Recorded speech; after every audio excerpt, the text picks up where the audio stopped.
नमस्ते अनि हार्दिक स्वागत गर्छु ठुल्दाइका ठुला कुरामा।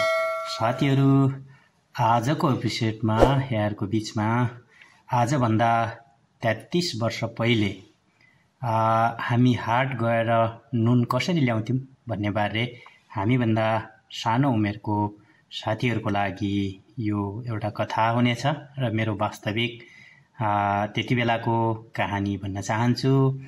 मेरो घर पश्चिम रुकुम सानीबेरी साथ सहरेबाट हामी नुन लिनको लागि रिठा घिउ बोकेर साबुन बनाउनको लागि कच्चा पदार्थ रिठा भनिन्छ ती सामग्रीहरू लिएर हामी नुन साटेर केही कपडाहरू लिनको लागि एक वर्षको लागि हाट बजार जाने त्यति बेलाको चलन थियो।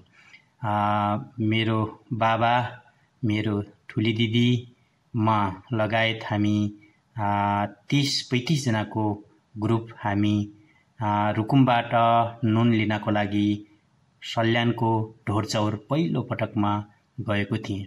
खाली खुट्टा हिँड्नु पर्थ्यो, हामीसँग चप्पल हुने थिएन। हामीले पुरा 2 हप्ताको लागि रासन पानी बोकेर जानु पर्थ्यो। घरबाट पहिलो दिन जोगिनेटामा बास गरियो, घर नजिकैको ठाउँ।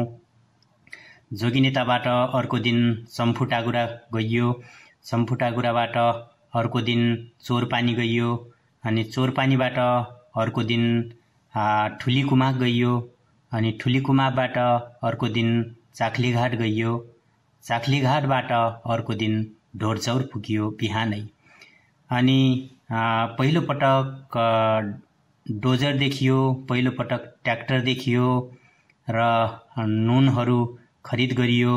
हामीले लिएका ती कच्चा पदार्थ र घिउ बेचियो र मैले पहिलो पटक हवाई चप्पल, त्यति बेला हवाई चप्पल 1 रुपियाँको या त 2 रुपियाँको हवाई चप्पल पहिलो पटक लगाएँ र फर्केर आउँदाखेरि मेरो हाफ प्यान्टमा पुरा हिलो नै हिलो, किनभने निकै रहर थियो नि त, खाली खुट्टा हिँडिन्थ्यो त्यति बेला। अनि त्यो अनुभव मसँग छ। फर्केर आउँदा अर्को दिन सानीकुमाक, अनि फर्केर आउँदा अर्को दिन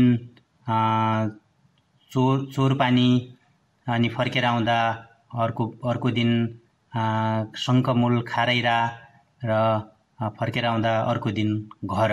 हो त्यसरी हामी चाहिँ लगभग 12 दिन 13 दिन लगाएर हामी हाट बजार जान्थ्यौँ, नुन ल्याउँथ्यौँ।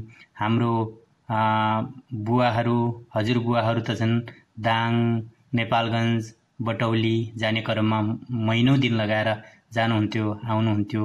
मैले 1 नम्बर रिठा लिएर गएको, 1 नम्बर नुन लिएर आएको र चप्पल पनि लिएर आएको। भोलिपल्ट पहिलोपटक स्कुल जाँदा ती चप्पलहरू देखेर सबै साथीहरू, सायद म त्यति बेला 2 कक्षामा पढ्थेँ होला, मैले सबै कुराहरू, कतिपय कुराहरू भुले होला। कस्तो लाग्यो त मेरो बाल्यकालको पहिलो हाट बजार अथवा नुन लिनको लागि गएको। वर्षमा एकपटक मात्रै हामीले नयाँ कपडा फेर्थ्यौँ र त्यति बेला प्रायः जसो हामीले ठेटुवाको कपडा घरमै तानमै बनेका लगाइन्थ्यो। भाग 1 मा पनि भनेको छु। र साथीहरू, जस्तो लाग्यो त्यस्तै प्रतिक्रिया दिन नछुटाउनुहोला र आगामी दिनमा फेरि नयाँ एपिसोडमा नयाँ ठुल्दाइका ठुला कुराहरू जोड्ने नै छु। त्यतिन्जेलको लागि छुटिनुपर्छ। By by.